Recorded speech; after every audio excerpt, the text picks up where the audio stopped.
राम राम किसान भाइयों, मैं अंकित।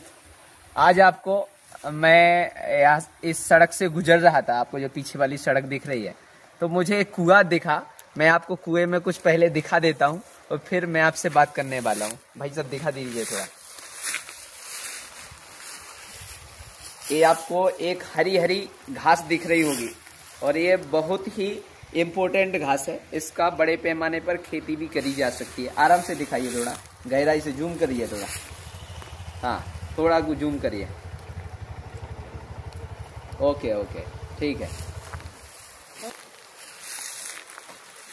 तो आपने देखा कि इसमें एजोला इंक्लूडिस नाम का बहुत बड़ा खरपतवार लगा हुआ है। ये बहुत ही हमारे जानवरों को और हमारे लिए बहुत फायदेमंद है। इसका एक ऐसा फायदा है कि जानवर जो गाय भैंसे हैं वो बहुत, अगर इसका बड़े पैमाने पर उन्हें खिलाया गया तो वे खाने के लिए बहुत ही आनंददायी होती है और उन्हें खाने के लिए कोई समस्या नहीं होती है। जो हमारा सूखा घास है उसमें थोड़ा सा हरा मिला दिया तो वो बड़े चाव से खाती हैं और दूध का जो मात्रा है वो उसमें बढ़ जाता है।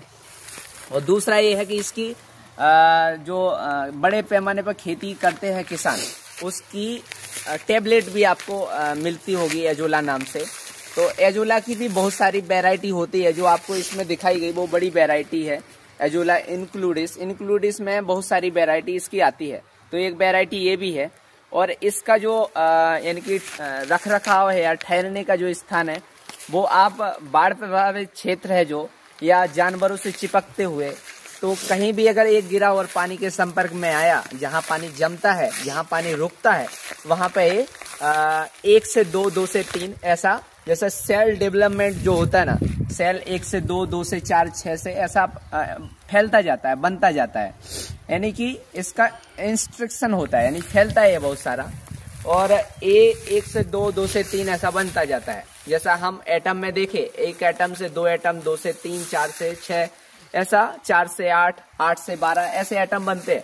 तो जो फूटता है एटम, सेम बिल्कुल ऐसा ही इसका कारण है। और इसका एक घाटा भी है कि जिसमें अगर इसमें हमने मासे यानी मछलियां पाल दी तो मछलियां इसमें मर जाएंगी, मछलियां रुक नहीं सकेंगी, क्योंकि इस मछलियों के लिए ऑक्सीजन लगता है और ये ऑक्सीजन को रोक के रखता है, यानी कि मछलियों को सांस नहीं लेने देगा। ये इसका एक दूसरे जानवरों के लिए या दूसरे जीव के लिए नुकसान है। और जो मछली पकड़ने वाले लोग हैं उनके लिए नुकसान है कि ये मछलियों के जाल को नहीं फैलने देता है। दूसरा एक भाग इसका ये है कि ये बहुत अच्छी हरी घास